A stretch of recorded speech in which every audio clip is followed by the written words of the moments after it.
ស្រីណាមិនយំបើជួបទុកធំដោយភ្នំសង្កត់ខណៈប្តីលួចលាក់មានស្រីសម្ដីផ្អែមថែមទាំងបង្ករបួសស្នាមមកលើខ្លួន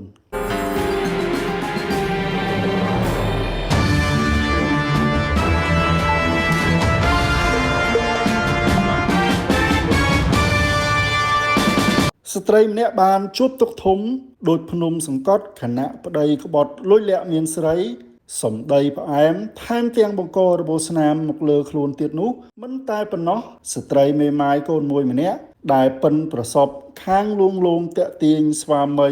របស់នាងឲ្យជឿលងស្នេហ៍បែរជានាំបពួកទៅរំលោភកាន់កាប់ដីរបស់ខ្លួនកាន់កំបិតកាប់មកលើរូបនាងបណ្ដាលឲ្យរងរបួសថែមទៀតផងនេះបើយោងតាមការសរសេររៀបរាប់របស់អ្នកស្រីសៀរីណាបច្ចុប្បន្នរស់នៅផ្ទះលេខ V51 ផ្លូវ K129 សង្កាត់ត្រពាំងក្រសាំងខណ្ឌពោធិ៍សែនជ័យរាជធានីភ្នំពេញបានផ្ញើមកកាន់អង្គភាពសារព័ត៌មាននៅថ្ងៃទី3ខែមីនាឆ្នាំ2026យ៉ាងដូចនេះថារឿងរ៉ាវទំនាក់ទំនងរវាងស្វាមីរបស់នាងខ្ញុំជាមួយនារីម្នាក់ឈ្មោះវងមេលីកាមេម៉ាយកូនមួយរស់នៅភូមិឈើទាល់ឃុំកំពង់ចិនត្បូងស្រុកស្ទូងខេត្តកំពង់ធំការទំនាក់ទំនងនេះមានរយៈពេល72ឆ្នាំរហូតមកដល់បច្ចុប្បន្ននេះនាងបានលួងលោមស្វាមីនាងខ្ញុំយកផ្ទះមួយជុងនៅភ្នំពេញ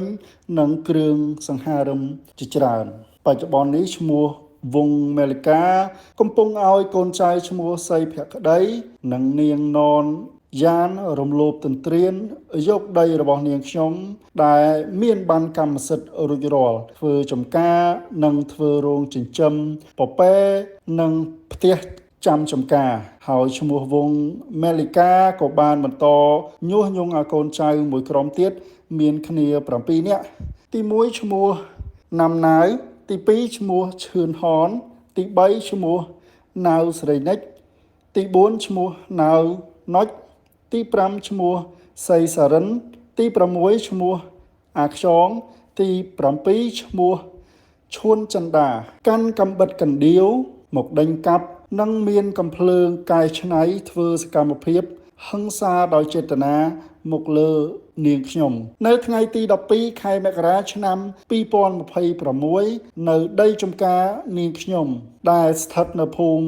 ត្រពាំងភ្នៅឃុំក្រពើ2ស្រុកវាលវែងខេត្តពោធិ៍សាត់រហូតមកដល់ថ្ងៃទី26ខែមករាឆ្នាំ2026នាងខ្ញុំបានដាក់ពាក្យបណ្ដឹងទៅសាលាដំបងខេត្តពោធិ៍សាត់នៅពេលដែលដីកាកោះអញ្ជើញឲ្យខាងជនសង្ស័យចូលមកបំភ្លឺប៉ុន្តែ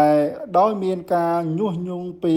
ឈ្មោះវងមេលីកាទើបកូនចៅរបស់នាងទាំងអស់គ្នាកិច្ចវេះមិនព្រមចូលខ្លួនមកទេព្រោះកូនចៅទាំងនោះអាងវងមេលីកាជួលមេធាវីការពាររួចហើយឈ្មោះវងមេលីកាបានជួលមេធាវីការពារក្តីឲ្យកូនចៅចំនួន9នាក់នៅសាលាដំបងខេត្តពោធិ៍សាត់មិនតែប៉ុណ្ណោះនាងបានឲ្យមេធាវីរៀបចំឯកសារកូនចៅរបស់នាងប្តឹងនាងខ្ញុំដែលជាជនរងគ្រោះវិញសូមរកយុត្តិធម៌ជូននាងខ្ញុំផងនាងខ្ញុំបានភ្ជាប់មកពាក្យបណ្ដឹងនិងដីកាកោះមួយចំនួនរបស់តុលាការខេត្តពោធិ៍សាត់ទុកជាភស្តុតាងយោងតាមការរៀបរាប់ខាងលើអង្គភាពយើងមិនអាចសុំការបំភ្លឺពីភាគីម្ខាងទៀតបានដោយសារពុំមានលេខទូរស័ព្ទទំនាក់ទំនងហើយអង្គភាពយើង